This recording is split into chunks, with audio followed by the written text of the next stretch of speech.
மகளிர் உலகக்கோப்பை முதல் முறையாக வெல்லும் முனைப்பில் இந்தியா தென்னாப்பிரிக்க அணிகள் இறுதிப் போட்டியில் இன்று பல பரீட்சை நடத்தவுள்ளன. 8 அணிகள் பங்கேற்ற மகளிர் உலகக்கோப்பை கிரிக்கெட் தொடர் இறுதிக்கட்டத்தை எட்டியுள்ளது. லீக் போட்டிகள் முடிவில் இந்தியா, ஆஸ்திரேலியா, இங்கிலாந்து, தென்னாப்பிரிக்க அணிகள் அரையிறுதிக்கு தகுதி பெற்றன.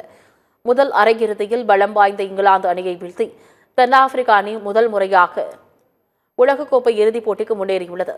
இரண்டாவது அரையிறுதியில் நடப்பு சாம்பியன் ஆஸ்திரேலியாவை வீழ்த்தி வரலாற்று வெற்றியுடன் இந்திய அணி இறுதிப் போட்டிக்குள் நுழைந்தது. மகளிர் உலகக்கோப்பை அரையிறுதியில் பலம் வாய்ந்த ஆஸ்திரேலியாவை வீழ்த்திய உற்சாகத்தில் உள்ள இந்திய அணி அதே உத்வேகத்துடன் கோப்பையை வெல்லும் முனைப்பில் உள்ளது. உலகக்கோப்பை தொடரில் பேட்டிங் மற்றும் பந்துவீச்சில் இந்திய வீராங்கனைகள் சிறப்பான பங்களிப்பை அளித்து வருவது இந்திய அணிக்கு கூடுதல் நம்பிக்கையை அளித்துள்ளது. தென்னாப்பிரிக்க அணியும் சிறப்பாக செயல்பட்டு வருவதால் இன்றைய இறுதிப் போட்டி இந்திய அணிக்கு சவாலாக இருக்கும் என்று எதிர்பார்க்கப்படுகிறது.